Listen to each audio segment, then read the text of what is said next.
Hey everybody, welcome back to another episode of Crowd Built Garage. I'm at my brother's shop. We're looking at his Superlite like I promised you. Um, I've already walked through the vehicle, seen it a few times. It's pretty rad, like I said. So we're gonna go through and talk to you about it real quick. There's an anti-gravity battery. Um, Just your standard stopping power stuff. on the inside, Inside we got a custom built seat. Definitely one that's gonna break a back or two. gated 6-speed. Got a gated 6-speed. Never driven one of those, but it looks legit. No passengers right now. Captain's only, son. Yeah, so it's Sparco steering wheel, Holley EFI dash. It's a Terminator X system that we're powering with, so it's a full standalone. And back here, we have an LT1 engine out of probably like a 2010, 2012, that range Corvette. So it's the early LT1 engine, and then it's paired with a Graziano transmission out of a Lamborghini. Lamborghini? Yep, Lamborghini. We did a custom intake. It's super tight to try to fit any kind of a real intake in here. It literally goes right into the top of the hood. There's a custom exhaust that's not quite finished yet. It needs to protrude out the back a bit farther. The original plan was to turbocharge the vehicle, um, but after just years of sitting and wanting to get it running, we decided just to make it an NA application, and get it going. Kind of work out all the little bugs, kinks, and whatnot. But then come to find out, it's actually plenty fast with just mid 400 horsepower and weighing about 2,700 pounds. So it's a pretty light. It's on aluminum monocoque chassis. You can actually see the chassis right here next to the dry sump tank. Maybe you can see down there. And it has a provision for port injection, which was going to be for the secondary fuel system when we did turbo the car. So right now it just has blank injector sitting in there with some fuel rails floating. The engine itself is a direct injection motor. So yeah, it would have two different fuel sources when it comes time. There's a radium in-tank fuel pump kit, or a fuel tank hanger, but you can't see it. It's actually behind this black plastic. There's a huge 25-gallon fuel tank that sits right behind the driver. But it has like a built-in pickup. I don't know what you actually call that, like surge tank that's on the inside. Then there's a radium catch can on this side for the PVC setup. Big old meats out back. Yeah. I mean, I can't even spread my fingers that far.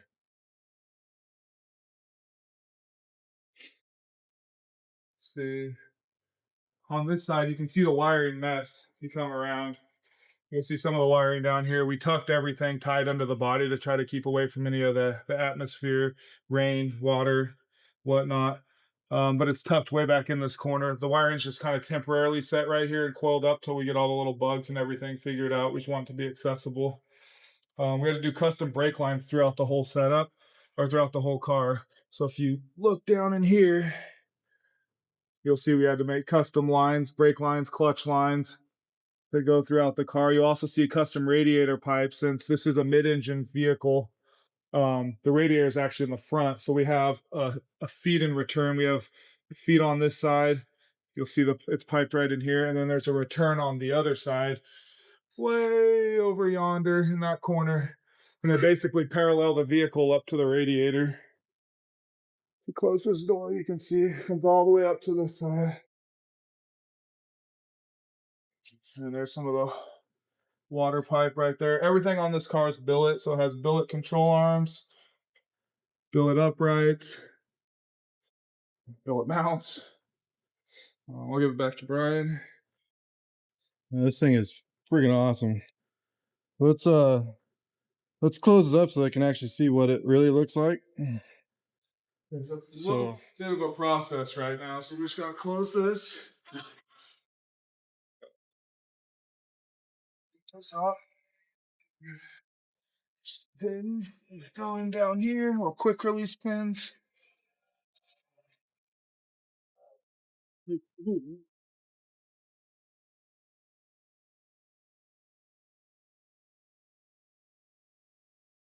Guys, close up.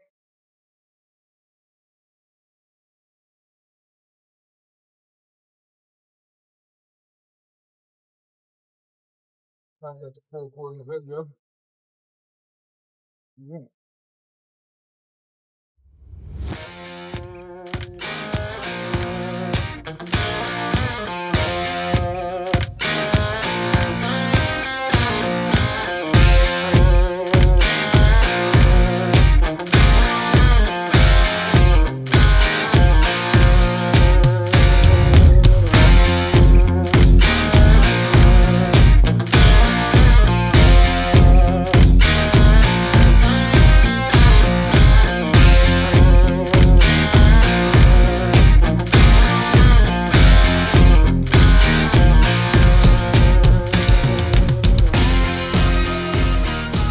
So this is the second car that my brother built.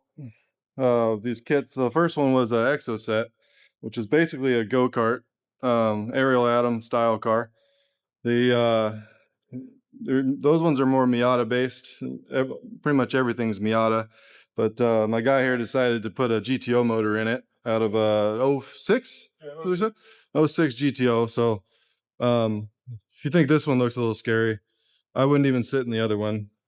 Mainly because I couldn't fit, but I also just I don't really have a death wish.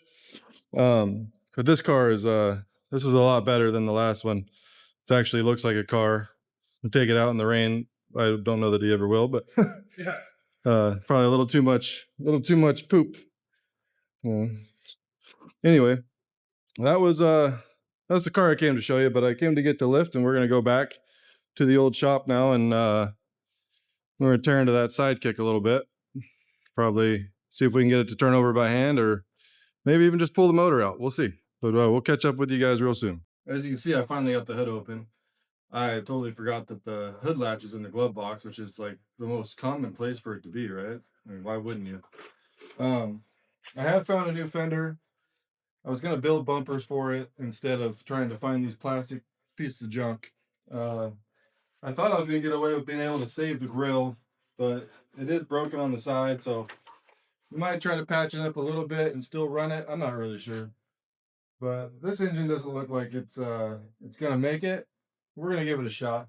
I'm gonna pull the radiator out and get all the stuff off the front of the engine, because regardless, if I gotta pull the engine out, it's gotta come out anyway. The timing belt is off of the cam gear, so I don't know if if it maybe spun that way. I don't remember if I did it. Honestly, I couldn't tell you.